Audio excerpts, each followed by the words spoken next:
नमस्कार आप सभी को। सभी उपस्थित हो जाएं और अपने उत्तर लेखन के इस क्रम को हम आगे बढ़ाते हैं।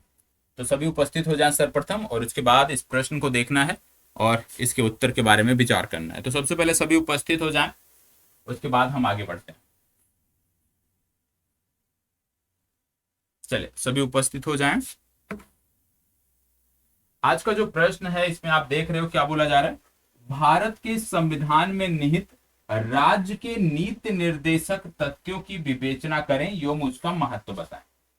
तो प्रश्न जब आपने पढ़ा, सिंपल सा प्रश्न है, एक बार पढ़ने में ही समझ में आ गया, लेकिन फिर भी हमें दोबारा पढ़ना है क्योंकि हमें कीवर्ड खोजना है।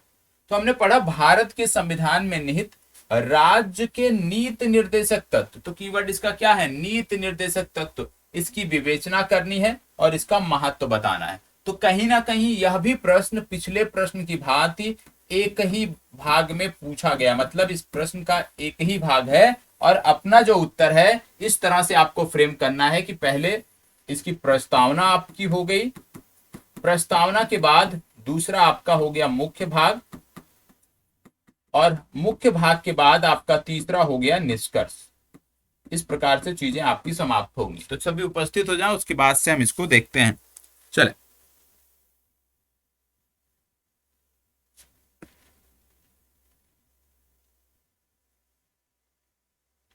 ठीक है, आ गए सभी लोग। अब इसमें कैसे लिखना है?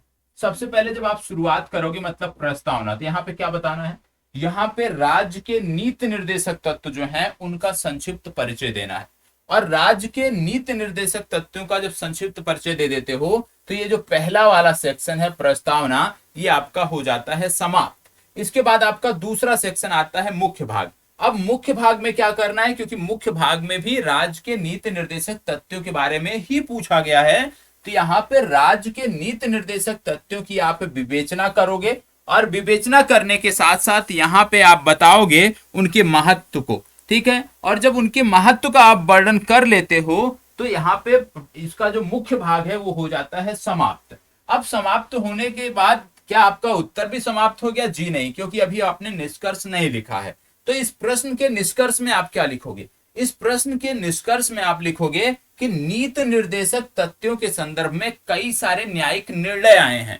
तो जब निष्कर्ष आप लिखोगे तो निष्कर्ष में उन न्यायिक निर्णयों के बारे में आप बात करोगे, उन न्यायिक निर्णयों के बारे में आपको लिखना है, उनका उल्लेख करना है। और जब आप उन न्यायिक निर्णयों का उल्लेख कर देते हो तो उसी के साथ ये उत्तर आपका समाप्त माना जाएगा। ठीक है, तो चलिए लिखना प्रारंभ करिएगा। 25 मिनट आपके पास समय है। टेलीग्राम ग्रुप पर आपको कॉपियां शेयर करनी है। ठीक है, और टेलीग्राम ग्रुप पर ही करनी है। पेड बैच में 5 दिन की कॉपियां नहीं शेयर करनी थी, जिनमें आज तीसरा दिन है। 2 दिन और नहीं शेयर करनी, इसके बाद मैं आपके साथ उपस्थित हो जाऊंगा संस्थान में, और उसके बाद पुनः वही क्रम चलने लगेगा जो हमारा पूर्व में चलता रहा है।